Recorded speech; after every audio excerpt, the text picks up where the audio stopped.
Today's video, the IBM PCjr.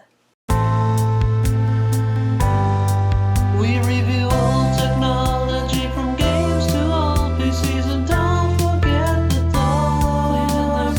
Yeah, ancient electronics, we cover it all.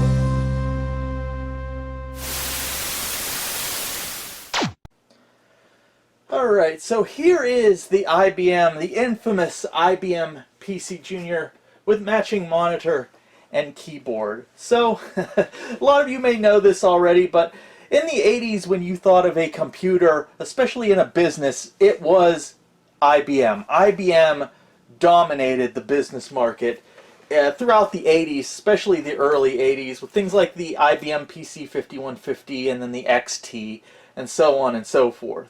But the business market wasn't enough for IBM. They wanted more, and thus we have the PCjr. The PCjr was basically IBM's attempt to break into the home market and sort of bring the 5150 into the home at a reduced cost and focused more on things other than business. Of course, they wanted it to be able to do business tasks at home, but they also knew that, you know, the kids at home and playing games was going to be a big thing, doing homework and things like that. So they did keep things like graphics and games in mind when they designed this computer. Unfortunately, it was a horrible flop, and we'll talk about that a little bit. We're not really going to go into the history or anything, but it didn't do too well. Its legacy did live on in the Tandy 1000 series, which was basically a clone of the IBM PCjr done correctly. So, in a way, it did live, but this is, you know, the PCjr. This is where it started. This was, I believe, IBM's first attempt to break into the home market. This was supposed to be a cheaper alternative. Unfortunately, it was still expensive for the time, so even though it was cheaper than, say, an IBM 5150, I think, things like that. It was cheaper than, like, their business line of computers. It wasn't really the cheapest solution out there on the market. As I said, they did focus more on games. So, like the Tandy 1000 series, this machine has the enhanced sound capabilities. Still just PC speaker, but it does have enhanced sound just like the Tandy 1000 line. And it also has enhanced graphics, so it's not EGA, but it does do 16 color graphics. On the Tandy, we call that Tandy Graphics Standard, or Tandy Graphics. I guess we just call it PCjr graphics on the PCjr, but they pretty much look the same, although they're not necessarily compatible. For instance, if you try to play a Tandy, or, well, a PC compatible game in here, run the Tandy graphics and sound mode, you will likely have issues with a lot of games. It just won't look right. Usually I believe there'll be like dark lines through it. Now there is a mod you can do that really increases the compatibility with Tandy games, but I believe it involves some soldering and things like that. So I have not done that mod. Since I have a Tandy 1000, I probably won't, but for you guys watching this video, if you do have one of these and you want to play a lot more Tandy games, games in 16 color Tandy mode on your PCjr, there is a mod out there available for that. So as you see, this is a pretty small form factor, especially compared to like something like the PC XT or 5150 or AT, so much smaller. This one right here has a little side expansion, so it's actually just like here to here size. This right here, I believe that is the infrared sensor. So these keyboards are wireless, but I would not recommend using them wirelessly. It's not a great experience. One 360K floppy drive, 5¼ inch. Not too much of a problem. You don't necessarily need two of them. And then this is very unique. I can't think of any other IBM compatible with cartridge slots. You actually have two cartridge slots right here. That was primarily for games, and there aren't a ton of games for PCjr that come on cartridge. I have one here. They're a little bit uncommon, maybe even rare. And I think there might even be one or two games on cartridge that are exclusive to the PC Junior, but there's no killer apps that, you know, say I want to get a PC Junior just for the one or two exclusive cart games. Other than that, it's mostly PC compatible, IBM PC compatible. It'll run DOS, but it's not like 100% compatible. It's weird because you think IBM making the PC Junior would make it would be 100% IBM PC compatible coming from IBM, but it's not. Now I don't know the like exact technical reasons for that, but I believe it has something to do with the way the memory works. They did it a little bit different with this machine. So because of some technical reasons that I think have to do with the memory, it's actually not 100% IBM PC compatible. Actually, let me perhaps rephrase that. Again, because I'm not super versed on things on a technical level, I'm not 100% sure if the incompatibilities, I don't think they just stem from the memory. I think it also stems with how they implemented video on this machine. Because it's not like 100% like CGA. It's not the same way they did CGA. There's something different where I believe the video frame buffer that's integrated on the motherboard takes memory from the main memory. So even if you have it maxed at like 64K or 128K, it's not going to be that amount. It's going to be a little bit less, because I do believe the video on here takes memory from the main system memory, and I also believe how that's implemented does create some of those incompatibilities.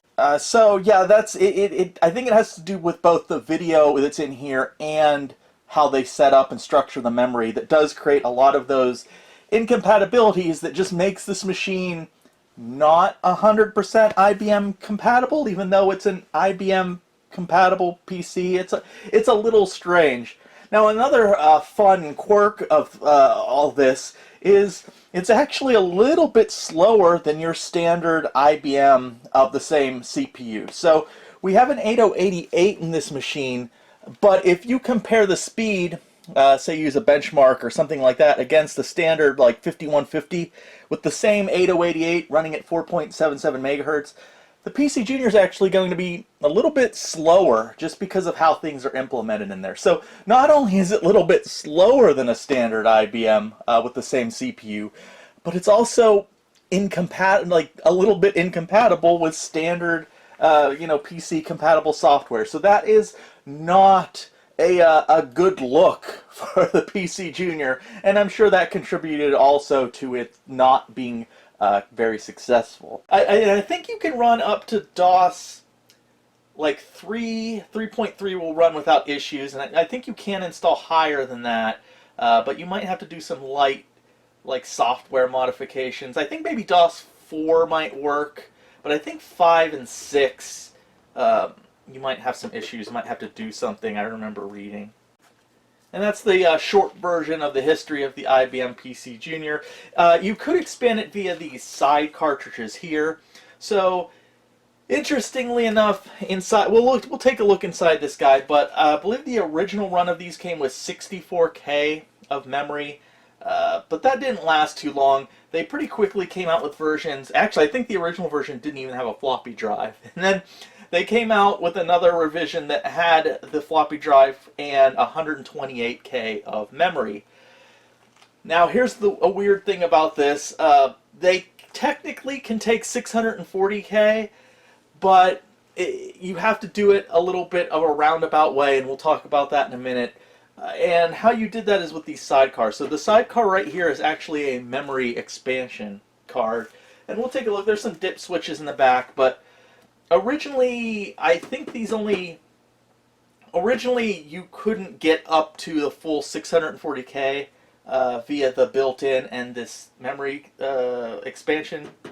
I don't know what you want to call this, expansion card, sidecar. I think you can only get these in like 128K, or maybe a little bit more than that. Anyways, this one has been modified. You can take out the memory and you can replace it with higher density chips, I believe. So this machine does have the full 640K, and I don't think you can expand these even, and I don't think these are even expandable over 640K even with tricks. At least I've never heard of anyone doing that. But yeah, this does have 640K, but you have to actually do a little thing before it will even see all that memory. It will only, even if you have DOS and you load up DOS through disk, it will only see 128K of memory. You have to run a little program to see the full memory. Another little annoying quirk of the PCjr, and we'll take a look at that too. Right here we have a joystick for the PCjr. Little button here and here. Not much to say about it. Standard joystick. And here is the keyboard. Now mine is wired. There's the two little IR sensors. Now as I said, the IR sensor is pretty horrible. So I would definitely recommend getting one of these little keyboard adapter things. This end, it's like a standard kind of telephone looking connector here. And then it connects on the back. They're not that expensive. I think I bought this, I think it was new old stock, like recently in 2023, and it only cost me like 15 bucks. So they're still out there. IBM PCjr. Now this is actually revision 2 of the keyboard. It actually kind of just looks like a smaller version of the full-size keyboard. And this thing isn't bad. It's not great. These keys are a little mushy. But the original keyboard this thing came with was like a chiclet keyboard. And I'll show you. I actually have one. And it's a terrible keyboard. Actually, a lot of people claim that the original keyboard that came with the PCjr was so bad, that was a large factor to why it failed, is actually the poor keyboard. So yeah, that just goes to tell you how poor of a keyboard it was. So let me get that out and let me show you that now. So here is the original style of keyboard that came with the PCjr. As you can see well, you can't see actually because it's not in frame, but as you can see, quite a difference. This one actually even has a nice little IBM PCjr badge. It matches the monitor and the case. This one just kind of has a generic IBM right here. As you can see, it uses this kind of chiclet style keyboard. Still has the IR sensors right here, and then that telephone style jack if you want to hardwire it, which again I definitely recommend. Takes batteries, I think AA. It looks like 4 of them right there. And yeah, it's a pretty terrible keyboard. It's very, if this keyboard the keys felt kind of like mushy and not that great, this thing is like a Cadillac compared to this guy. This is, I mean, it's not horrific. I've actually felt worse, like the membrane keyboard on the actually the keyboard on the Timex Sinclair 1000 that I have, the membrane keyboard, I think that one's actually worse than this. But for an IBM product, this isn't like the greatest keyboard.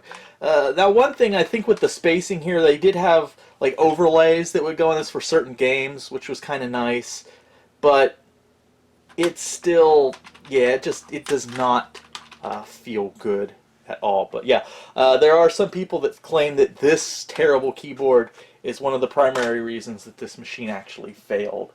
So before we take a look at the back of this machine, I do want to take a moment to point out the monitor. So this is an official IBM PCjr monitor. This is just a CGA monitor. It's nothing crazy. Of course, CGA can do the 16 color mode that this machine supports. And it's actually a very nice monitor. Now this is a very clean example, but I have to say the image on here is really nice. There's a speaker built in. It has the headphone jack.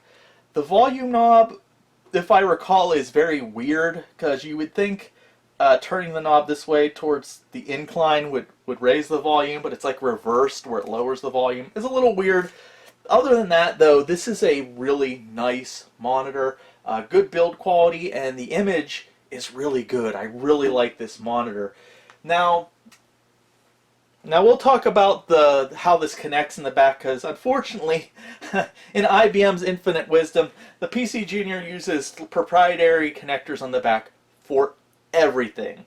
So this monitor doesn't have a standard like CGA style, I think a 9-pin connector on the back. So for a long time, you couldn't connect this to a Tandy 1000 or anything else. It would only connect to the IBM PCjr. Now, recently I have noticed on eBay there's someone selling adapters that adapt the proprietary connector on this monitor to like standard, I believe it's 9-pin CGA. So if you do have one of these monitors, take a look on eBay. I haven't tried out the adapter myself, but apparently now there's a way to use this monitor with other computers other than the IBM PCjr. So that's nice. If any of you have used that adapter with this monitor, let me know. I think I don't remember the price, but I think they were fairly affordable. So maybe I'll consider picking one up in the future, because like I said, I do like this monitor. The image is really nice on it.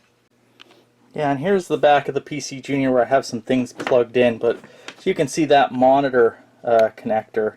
Yeah, very different. Now, one thing I do wonder about the floppy drive, and as we said, it's a 360K 5¼ inch. Now, I do believe the floppy controller on here is compatible with 720K drives, although I don't know if I've ever seen someone have a 720K drive in a IBM PCjr. So I don't know, I might look into that more. I might try it. 720K drive would make my life quite a bit easier as far as transferring data. At least as the system is right now, it would be an easy solution for games and stuff like that.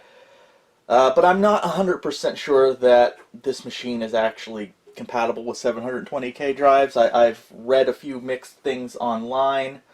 I wouldn't be surprised if it's not, seeing as it's not very, considering all its quirks. Now, this is a spare PCjr I have. I don't actually even know if this one works. I haven't tested it, but yeah, this is my spare PCjr. It's pretty decent shape, has some cosmetic issues, but I don't have a sidecar on this one, so as you can see, it is pretty small. I don't have anything in easy reach for size comparison. This is just a standard sized DVD drive, if that gives any sense of the size of this thing. So it's not a terribly large PC, especially for like the earlier mid-80s.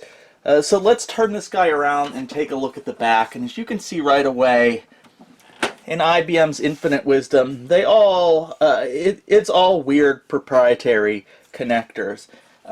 This lid isn't, I didn't put the lid on all the way. It would be flush here, but right here we have the power switch. Not as satisfying as the 5150. But everything else is pretty proprietary-ish. Even the power connector is not a standard 3-prong power connector.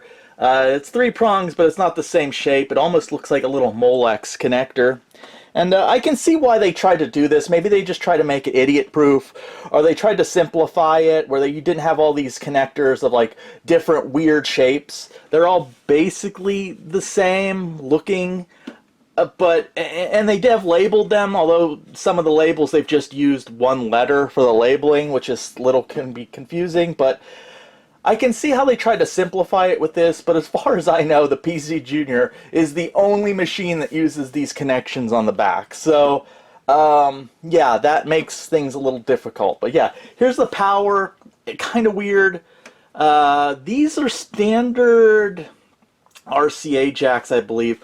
A V, I'm guessing, is video. I'm guessing that's composite out.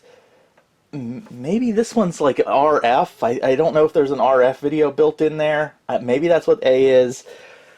M, I believe there was a modem card you can put in here. There is no modem card in here, but I guess that's where it would connect there. And I'm not sure what the rest of these are. I believe D is the display for you would connect the monitor here. Again, it's not standard. I am not, there's some jumpers on, no, maybe those aren't jumpers, never mind, they're just separating them. I'm not sure what the rest of these are. There's 2 J's over here, I believe those are for the joysticks. K is probably the keyboard. LP might be the parallel port. I'm not 100% sure what some of these other ones are. But yeah, it's weird and proprietary, and it's a little bit, it can be a little bit annoying. Okay, so if you wanted to expand, now there are I think I might have said earlier there aren't expansion abilities inside this thing, but there are. Again, I believe there are 3 proprietary expansion slots. We'll take a look at those in a minute. But generally, when people expanded the PC Junior, they used the Sidecar expansion. So this one has the cover. I think this yeah, okay, it pops off, and just a little. Got to be careful; these will snap. And you would have cards that would stick on the side here, and you could expand them. Again, as we saw in the other one, I used a memory sidecar. Again, originally I believe those memory sidecars were only like 120K, but you can expand them to the full, is it 564 or something? Not great with numbers, but you can get this thing up to the full 640K with the sidecar. This was a very common sidecar. It is the a parallel port sidecar, and all you would do is you would just connect it. You see right there the connector just goes on like that, and you press it, make it like as flush as you can, and then you would screw these guys in, and then you could keep making this ridiculously long. And they actually, once you have so many, I think it might be 2 or 3, you actually have to add another sidecar that's a special power sidecar to supply more power, because the internal power supply can't keep giving power after so many sidecars. I think, is this one here? No, this is another parallel printer sidecar. So I've got a couple of those. I thought for sure I had a power one sitting around here somewhere. So here's an example of something you can do with the cards, where you can just keep adding cards, and theoretically you could stick this on there and you can have a long ridiculous line of these sidecars. But this one right here is a power one, so as you can see there's a power adapter here. So after so many cards you need to add one of these, and of course you're going to need a full second power supply for it. So yeah, it's not really a great elegant solution, but it is a solution, I suppose. Something else neat about these sidecars is they do make like modern third-party attachments. There's one, I believe it's called the Junior IDE, and it's basically a sidecar that adds the ability to add a compact flash hard drive, which is something you normally can't really do with the PC Junior. So if you're a fan of the PC Junior, having a hard drive, a little compact flash drive, is really nice. I think it does some other things too. It adds like a real-time clock. Maybe even some memory. I don't know about the memory thing, but yeah, there's definitely sort of modern solutions if you want to add a hard drive, especially like a compact flash or maybe even an SD hard drive, which is really nice. The one thing is it is a little pricey. I think last I checked it was like $130-ish.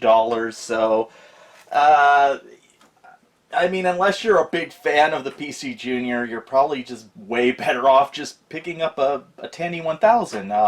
You could probably put that $130 probably at most of the way to buying one of the Tandy 1000s, which in my opinion you'll get a lot more use out of than a PC Junior. But the option is there if you're a big fan of this thing.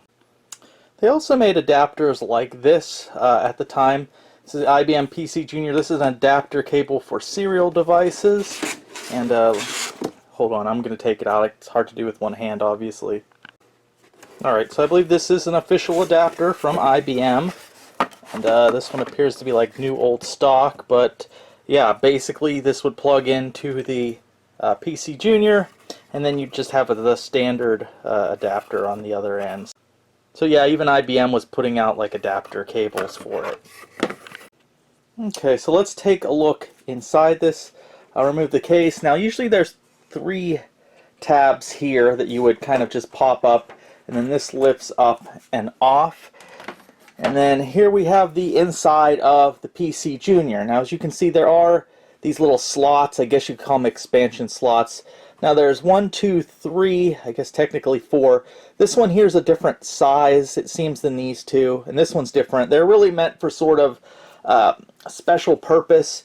This right here is actually the power supply, and it connects to a slot. It's a little strange.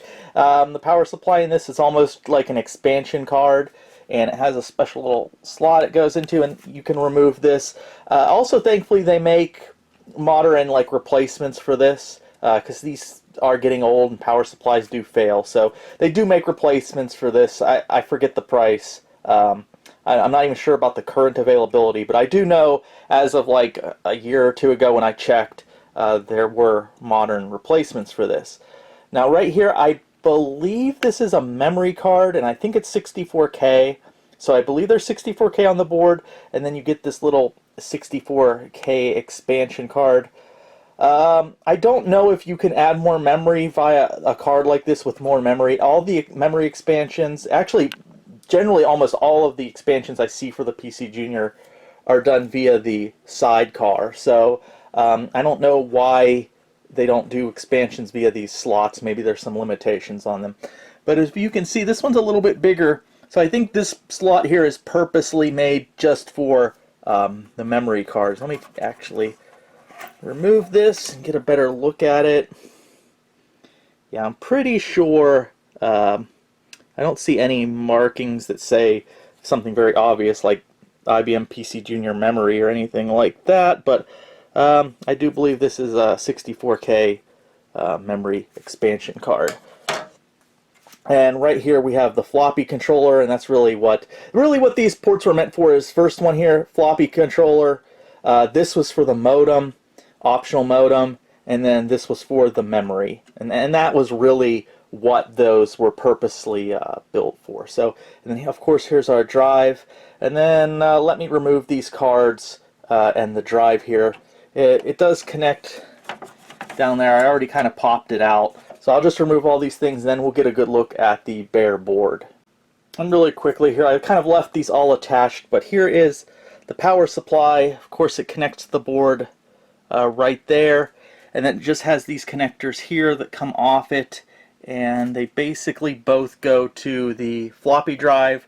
One's just a Molex that's powering this, and then these two wires power this cooling fan here, and then it's just, this is pretty standard. This is just a cable to the floppy controller, so nothing too weird or proprietary here except for the situation with the power supply, but still nothing too out of sorts. So let's take a look at the board with all the cards and the drive removed.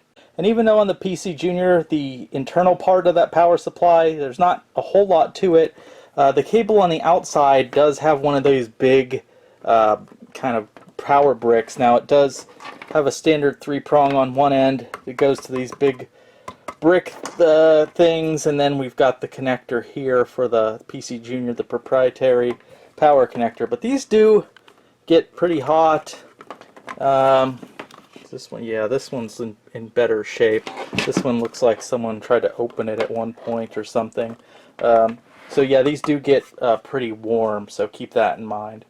Okay, and here we go with everything pulled out. Here's that slot for the power supply. Now you can see here it's like there's like a glue, so it looks like I did have to use a teeny bit of force to pull it out, and yeah, it looks like they might have used some kind of weird like glue to kind of glue the power supply in a little bit. So if you're removing that, be a little bit careful. Here's the slot that the memory card was in, and then we have these two. Again, this one's meant for a modem, and this one is the floppy controller. So not much else here that I can really identify. Of course, we have the CPU right here. It's an Intel 8088 running at 4.77 megahertz. As I said earlier, it's running a little bit slower than a standard 8088 and any other IBM PC compatible, just because of how the video and the memory in here works.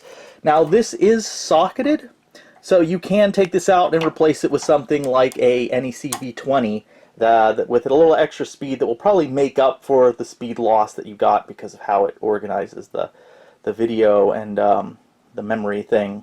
So yeah, this is upgradable with an NEC V20, but keep in mind not all PCjrs have a socket. Some, the CPU is soldered onto the board. I believe the late models of the PCjr, eventually they kind of just cheaped out and they just started soldering the CPU, but this one is a socketed one. This guy right here that I've been using and I know works, I haven't opened it, so I actually don't know if this guy is socketed or not. There is no FPU socket, or as in no socket for a math coprocessor, although I am pretty sure you can add one via an expansion card. I don't know if you can use one of these.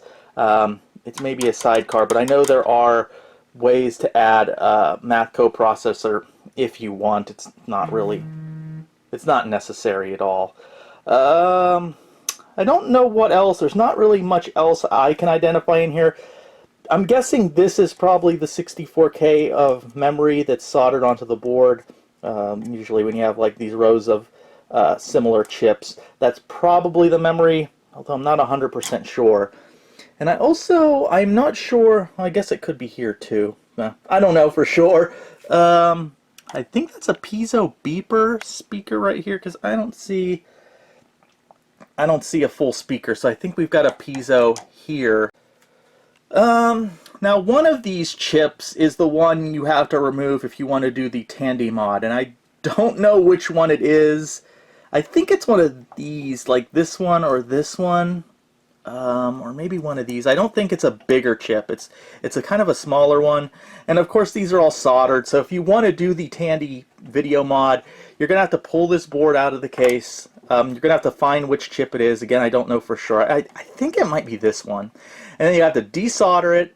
And then if you want to be smart about it, you'd solder in a socket, and then you'd put in the replacement chip, which is the Tandy mod that lets you play the Tandy 16 color mode games good on a PCjr. Now the mod like chip thing itself is really cheap. I think it's under $20, but it's up to you if it's worth the hassle of actually removing all this and desoldering and soldering a socket. Unless you're a hardcore IBM like PCjr fan, I don't see any reason why you wouldn't just use a Tandy 1000 if you wanted to use a vintage computer for playing these games in Tandy 16 color mode. But the option is there. It is kind of neat, especially I guess if you're an IBM fan. That really increases your compatibility with a lot of games. But yeah, I don't really have much else to say about the inside of this thing. It's pretty small and compact. I really have no idea what most of these chips do. I just know somewhere there's memory and a video chip somewhere, and I can't confirm that is the CPU, but not really sure what the rest of this stuff does.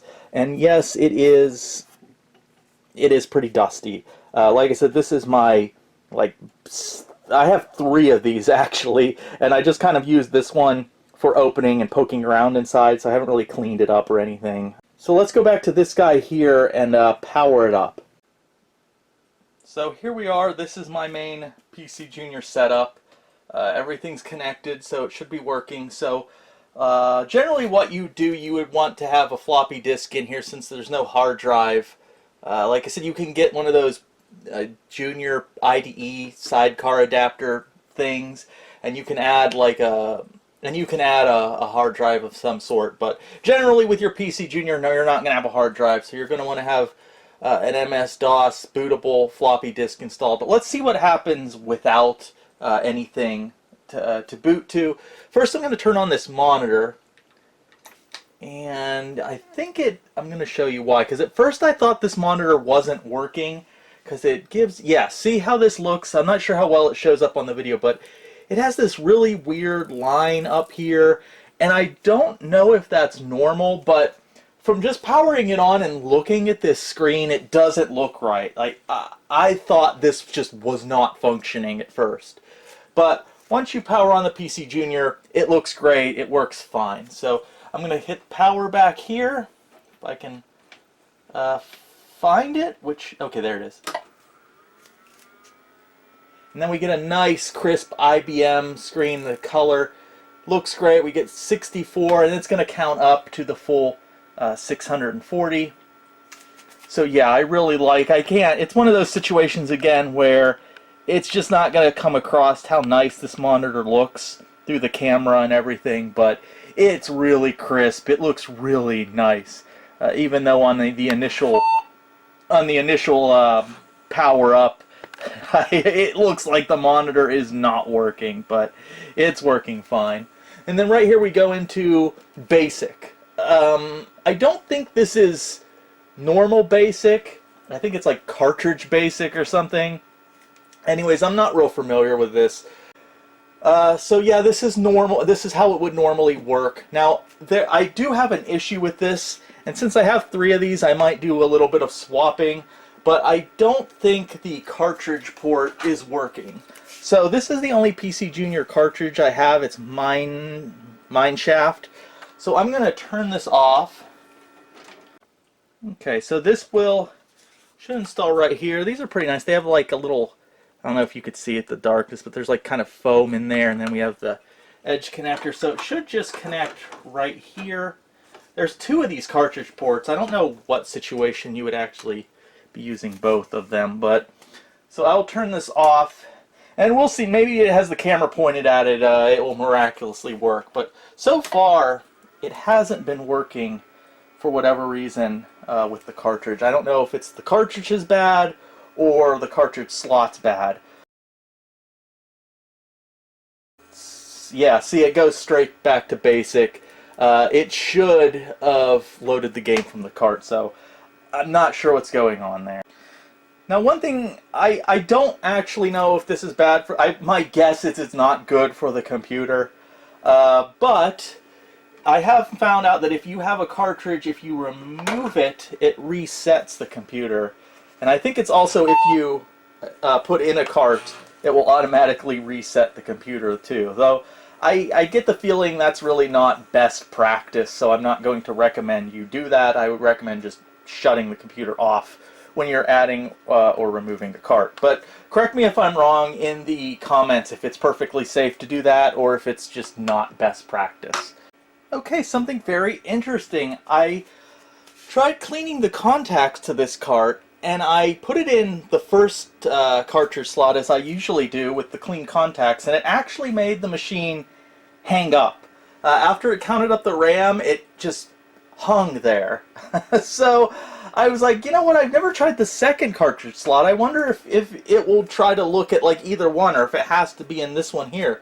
So I took it out and I put it in the second cartridge slot, and right after it did the RAM count and it checked the floppy drive, it loaded up mineshaft. So I'm not sure if I'll have to look it up. I didn't know, do games have to specifically go into cart slot 2, or is the cart slot to the right the primary cartridge slot? I'm not sure. I guess I should have checked that, but it seems that when I put it in this slot 2 here, it seems to work. So begin type K for keyboard or J for joystick. So I do have a joystick, and alright, here we go. I don't know if this takes advantage.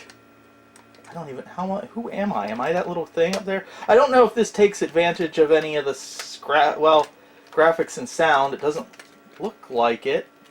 What is going on here? I have the joystick, but it doesn't seem like it's doing anything. I'm guessing I'm supposed to be this guy, but it doesn't appear to be working. It's I, J, K, and L are the buttons here, and then F is fire. So I guess I'm like a minecart, and those are, and I'm trying, okay, I am a minecart, and I'm trying to get the gems, and those are bugs or something. Yeah, it's a little awkward.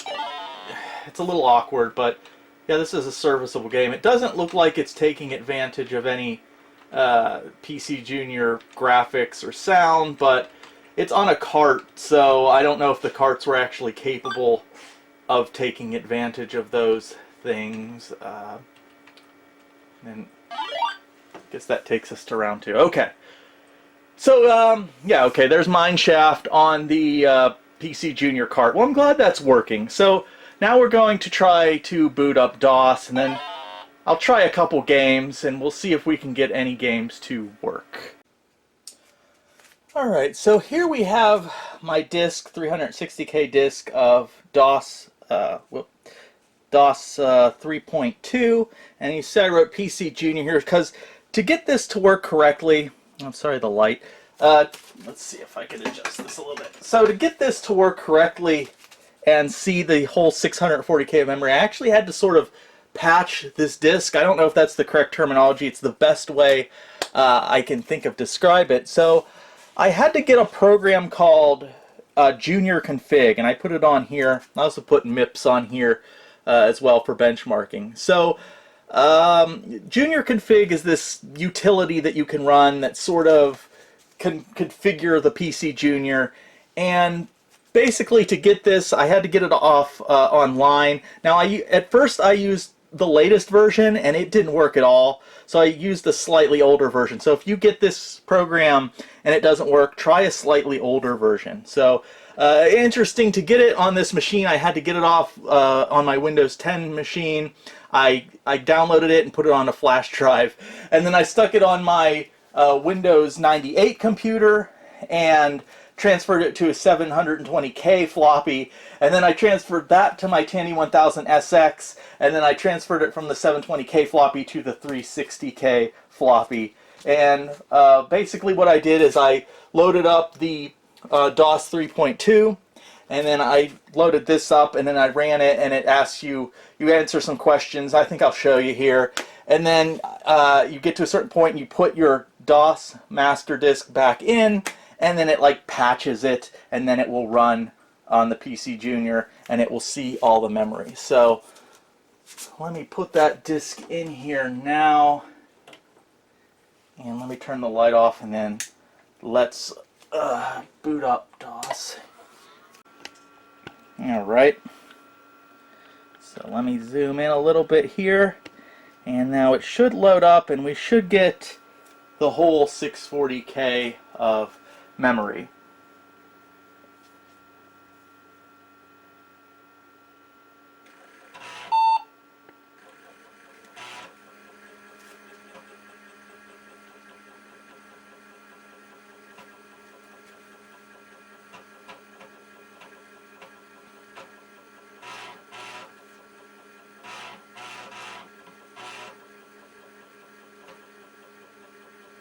And it does take a minute on this machine to load into DOS. I know to some of you that aren't used to this, some of you younger guys, this may seem like an eternity, but believe us, to us old timers, it's really not that much. So yeah, see, top of DOS RAM, 640K. Now it does look weird, it looks really screwed up. Yeah, Junior Config version 2.11, and then floppy disk equal 1, and then it does see all the memory, but I don't know why it does this where there's lines through it, but really all you have to do is put in CLS and it clears the screen. So minor inconvenience. So alright, so let me show you, now that we're in DOS, I can kind of pull this out and I can kind of show you the process with the Junior Config. So I'm going to put in the floppy disk that had Junior Config on it, and then let's take a look at that disk. And you could ignore MIPS, I just added that on there, but we'll check it out in a minute. And then I think what you want to run is, well, you want to run install. And then it should ask you a number of questions. So answer each question with yes or no. Set up 80-column text mode, yes. Do you have a second drive? No. And then you're going to remove your current disk, which is the one with Junior Config on it. Insert a bootable disk to be updated, and then you press enter. So you would insert your bootable DOS disk, you'd hit enter, and then it patches it with the Junior Config, and then it will let you use all your memory. So since we have that disk in there, let's run MIPS. Now for those that aren't familiar, MIPS is a benchmarking utility. Now last time I tried to run this, I got weird graphical issues, so maybe MIPS is one of those piece of software that's not compatible with the PCjr, but it should be, because I'm pretty sure I saw someone else use MIPS on a PCjr, but let's try running it and see what kind of result we get. And yes, we just get a kind of a garbled. Actually, this looks worse than the first time I tried to run it. So let's try running Norton Utilities, and let's see here. This is not the best keyboard, but it's better than that chiclet Alright, so let's take a look at sysinfo, and I believe that will tell us, jeez, and I believe sysinfo, what does demo do?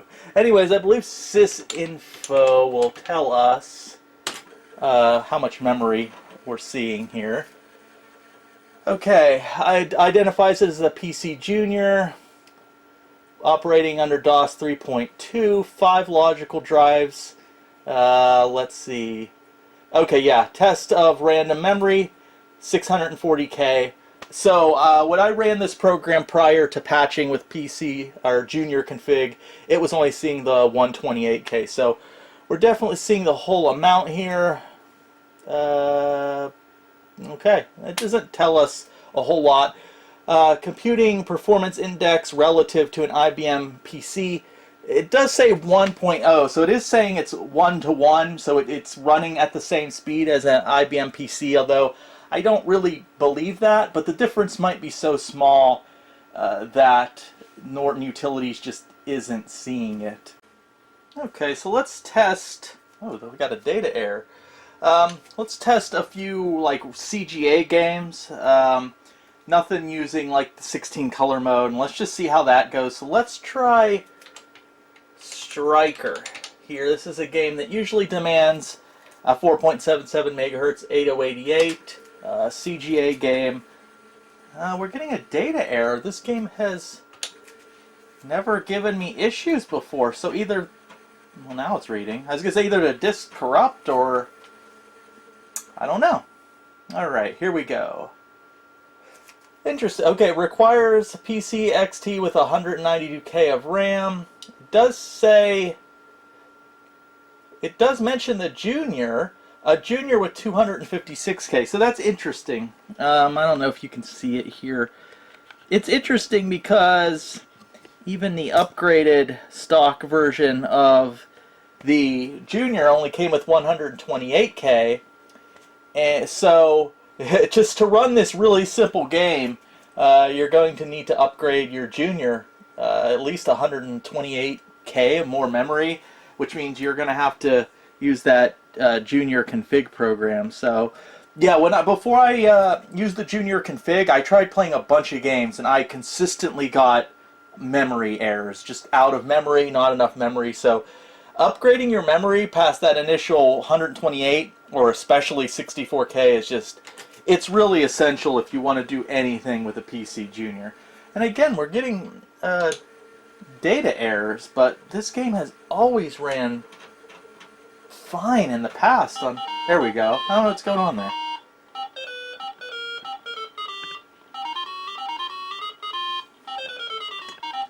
Yeah, so far this game sounds and looks normal.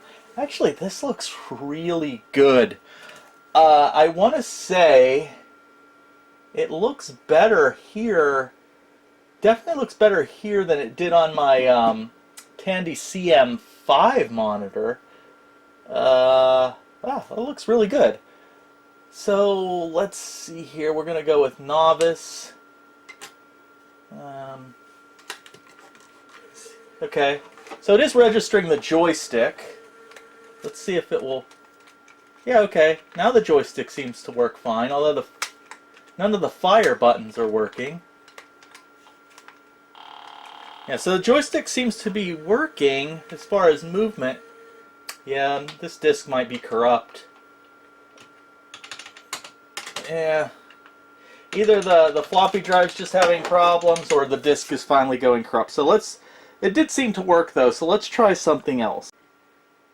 And, by the way, I believe this PC Junior monitor, I believe it's a Mitsubishi monitor. I believe Mitsubishi originally is who made the tube and everything for IBM. I'm not 100% sure on that, but it's really nice. I'm impressed. I'm tempted to hunt down one of those little adapters, because if you don't mind the PC Junior labeling on this monitor, it works really good with, it just looks really good.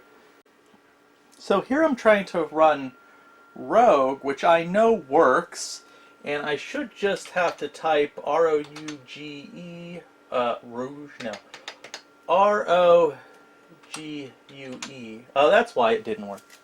I didn't spell it right.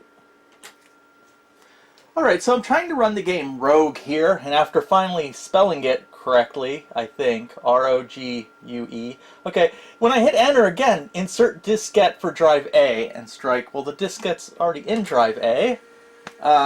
So let's see, this game should, yeah, okay, that's pretty cool. I love that screen there.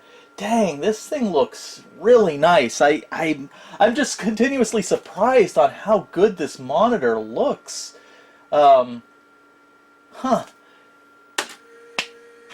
It's really good looking. I don't know, maybe it didn't get a lot of usage. Okay, unknown screen type 4.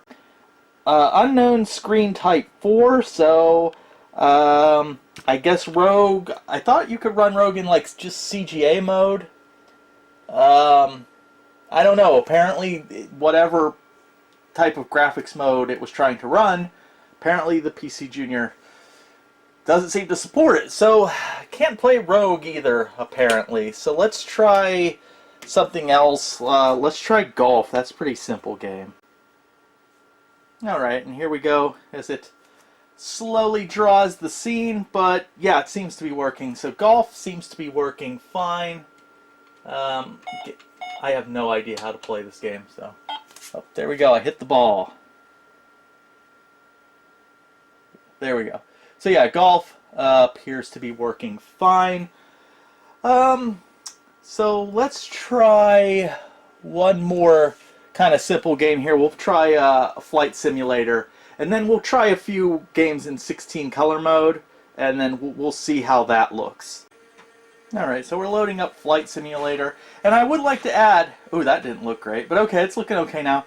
But I do like to add that even if you have a game running CGA, you're not even running the 16 color mode with the special enhanced graphics, you might have issues. I remember LGR's video on his PCjr years ago, Paratrooper, which is just a regular, pretty simple CGA game.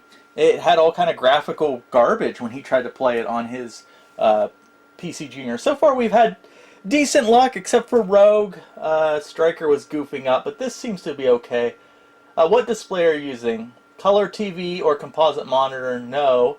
Black and white TV? No. We are using it is a CGA, but technically it's an RGB monitor, so we'll hit C.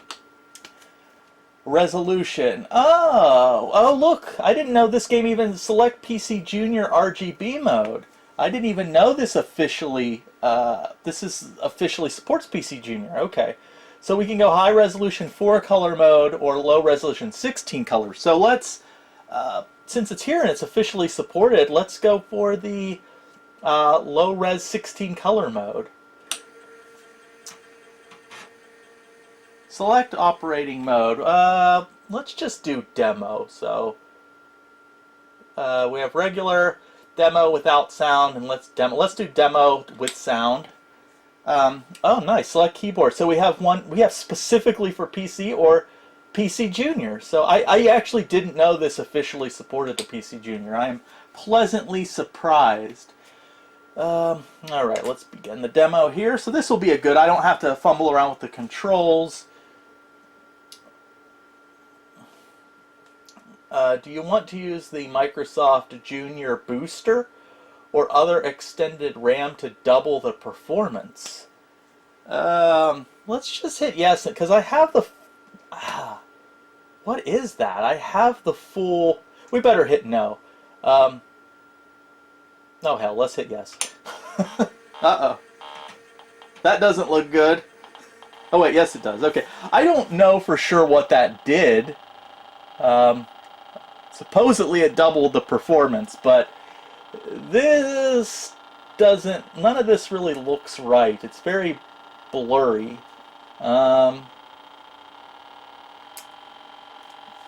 This seems to look okay, but this control panel looks really blurry, but maybe it's supposed to look like that. But yeah, so far this looks okay.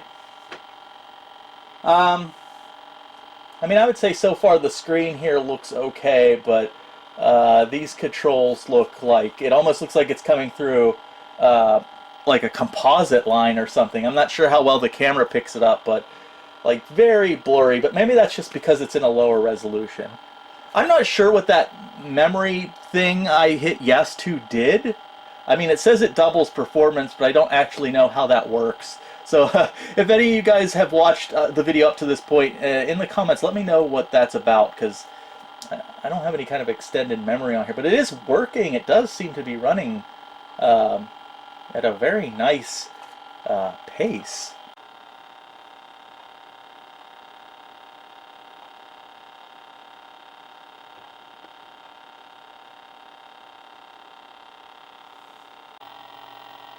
Alright, so I went back and I restarted the game, and I wanted to try it without selecting that PCjr memory booster thing that it suggested I use to double performance, and I'm not looking at them side by side, so I can't like definitively tell, but it does, yeah, it does certainly look a little bit less smooth, a little bit more jerky, much lower frame rate.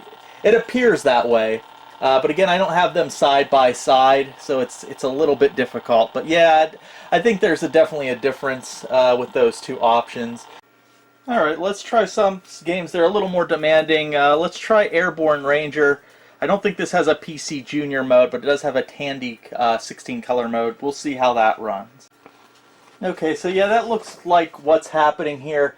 So I loaded the game, and this should be an option on what graphics to pick, and it's already, we're seeing the incompatibility issues here, and I can't see what the options are, or do I remember? Maybe I can look up a YouTube video of someone playing this game and I can see what the options. Okay, I found a video. So one is CGA and 2 should be Tandy 16 color mode. So heck, let's try 2 and see what happens. So this should be Tandy 16 color mode, which theoretically the PCjr should be able to do, but I don't think it's going to. Of course, we have a black screen now and no activity. Okay, I've rebooted. Let's try this again. Let's just try Airborne Ranger in CGA mode, see if we get anything. Again, if you'll notice this blur up here, this time, again, same process, but it gave me that message again, insert a disk in drive A. Same exact actions last time, and I didn't get that error. So I don't know why I'll get that insert in drive A or B sometimes. But anyways, let's hit 1 for CGA and see if that does any better as far as running the game goes, because it completely locked up on the Tandy graphics mode for whatever reason. It could be the floppy drive's a little iffy, and maybe it's just not reading certain things. It stopped. Okay, there we go. I was going to say it stopped again. So I guess it is possible the floppy drive just... Okay, there we go. So it does look like it will run... it seems to be running okay in CGA mode. So it looks like, as expected, it was just an issue when running in the 16 color mode, the Tandy mode, since they aren't perfectly compatible. But yeah, this looks... It actually looks good for CGA. It's not this... Oh, okay, that doesn't look right.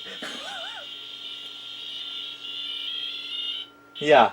That doesn't look right. So already we've got some issues here, even in the CGA mode. Yeah, that's definitely not right. I wonder... I don't even know what... Maybe... I think it's asking about keyboard or joystick. Okay. I kind of can make out... Press something on joystick. Okay. I don't know what it's asking of me. Okay, well anyways, I think we can safely say that the PCjr, even in CGA mode, has issues with Airborne Ranger. So, let's try another game. Alright, next up, let's try Thexter. I know this game supports Tandy 16 color mode. Don't know if it supports it on the PCjr though, but we're going to find out. Okay, there we go. So that must have been the thing for what kind of video do you want to use, but it didn't even, I didn't even see a garbled graphics. Do you have a joystick? I'll say yes. Please center the joystick and press a key. Alright, so that's promising. I don't know why it didn't display anything. Okay, so, alright, that's 16 colors. Let's see if there's some that sound. I don't know why it, maybe it was just taking its time unloading the game. Okay, that sounds decent.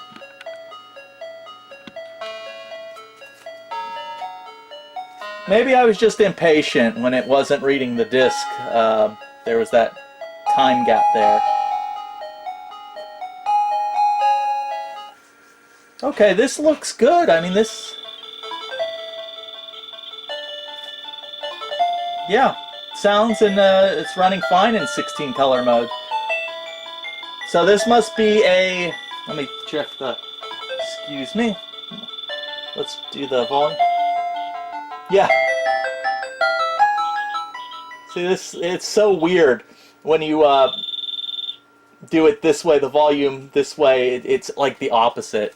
Yeah, but there we've got sound, and then that's coming from the piezo beeper, and the music's coming through the monitor speaker.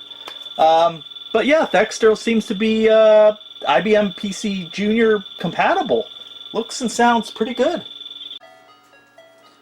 So I want to try something. I exited out and I reloaded the game, and there's 2 ports in the back of the PCjr labeled J. So I put this in the second port, so maybe I just wasn't in the primary joystick port. So let's see if that changed anything. Yeah, that was the problem. There's 2 ports labeled J in the back, and I was in the port 2, and I should have been in port 1. So all this time, the joystick seems to be working fine. This is overall not an unenjoyable way to play this game. Huh.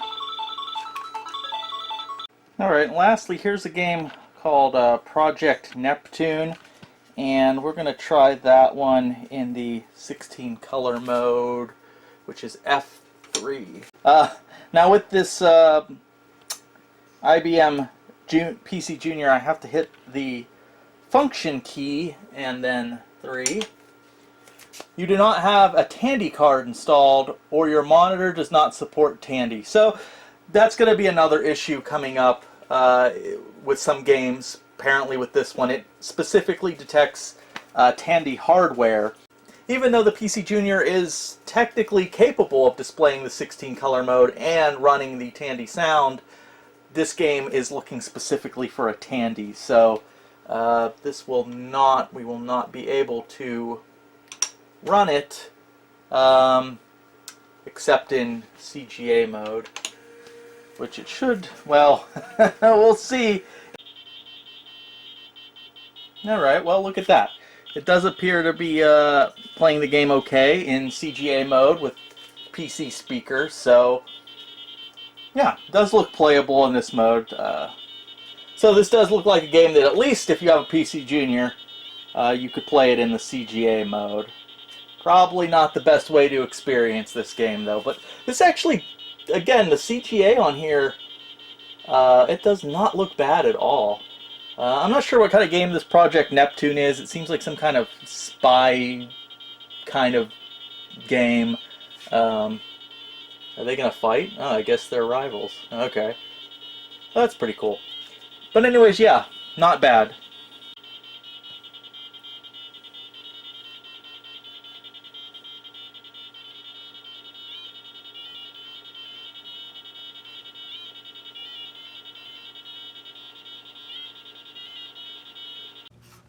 And before I wrap this video up, I actually just became aware of a device for the PCjr that I thought I'd make you guys aware of too.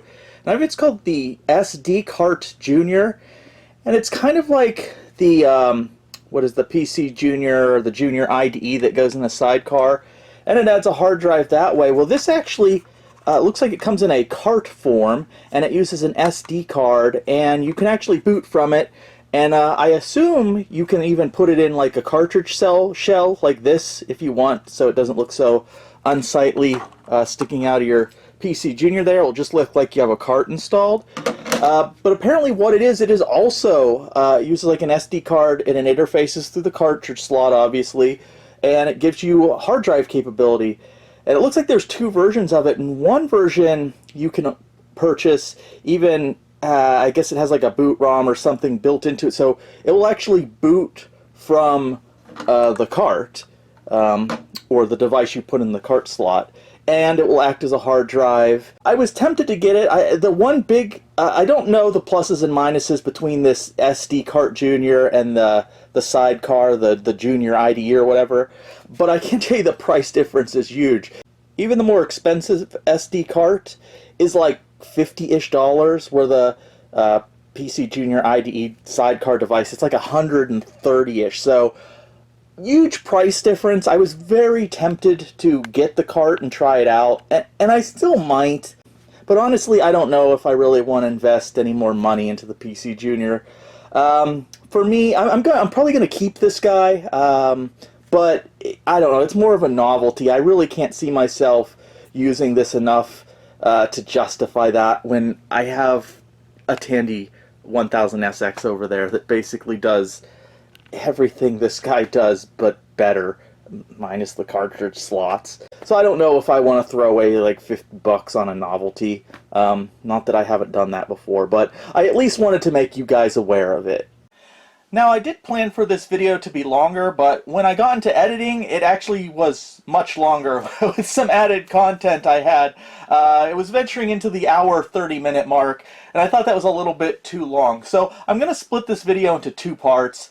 This one we just looked at the PC Junior, but I'm going to do a much shorter part 2, and we're going to do a look at some upgrades. I threw in an NEC V20, and then I have another little expansion I wanted to look at. So there is going to be a part 2 coming out of the PC Junior, and it's just mostly going to focus on some little upgrades I'm going to be looking at for this machine. Well, that was a bit of a look at my IBM PC Junior. We're not done here yet with this machine, but just from spending that little bit of time and taking a look at a handful of games, it's quick to realize that this machine certainly is not fully IBM PC compatible.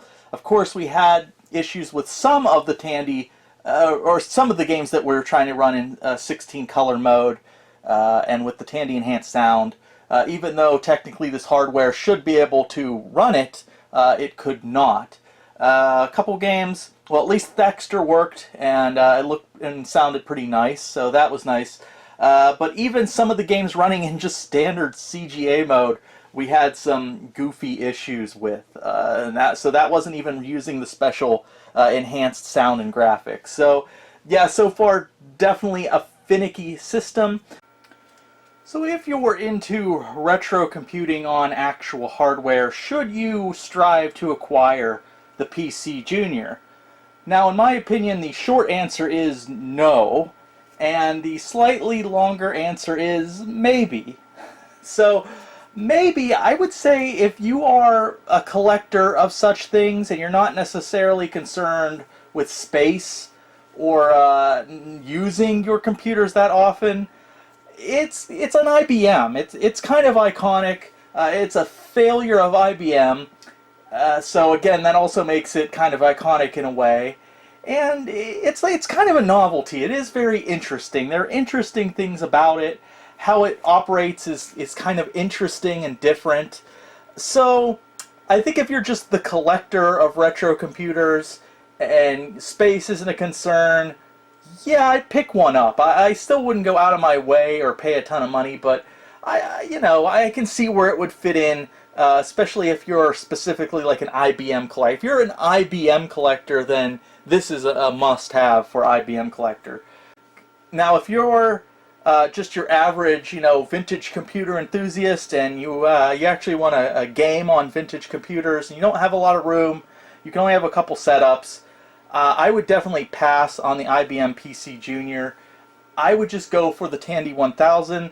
The Tandy 1000 is a clone of this anyways that pretty much fixes most, if not all, of the issues. There's really nothing that the PC Junior can do that the Tandy 1000, something like a Tandy 1000 SX, can't do, and can't do easier and better. Maybe the only thing with the Junior is maybe the cartridge slots, maybe, but just everything on a Tandy 1000's easier and better. It's just easier to expand it. It's easier to add a hard drive. It's easier to add memory. You don't have to mess around with like weird configure programs for the most part. It's just a better experience, and it's just compatibility is better too, as far as just IBM compatibles, and the vast majority of games that use they even call it the Tandy 16 color and enhanced sound, just run on a Tandy 1000, whereas, as we've seen, this thing has issues with games that use the enhanced features, as well as even just a lot of just regular PC compatible games. Now, you could do things to this like the Tandy 1000 graphics mod, which will improve compatibility quite a bit, but it's just there's just no point. If you just want a game, just do yourself a favor and just get a Tandy 1000. Get an EX or get an SX or an HX. Just get one of those earlier Tandy 1000s, and believe me, you will have a much better time than struggling with an IBM PC Jr. That said, I will confess there is a cool factor to this machine, but if you just want to play on an 8088 type machine, just get a Tandy 1000 of some sort. Don't bother with the Junior. I will say this monitor is, except for the weird backwardsy volume control, this monitor is excellent as far as I'm concerned. To the point that I'm actually considering getting one of those adapters and using it with another. I mean, I don't really want to replace my MDEC 600, my Color 600 on the Tandy 1000. But man, I could see myself getting an adapter and maybe getting a little badge I can gently place over this IBM badge, and yeah, this is a nice monitor for like CGA and Tandy 16 color graphics. But yeah, that's about all I have to say for the PC Junior. Thank you for watching, and I'll see you in the next video. Have a good one.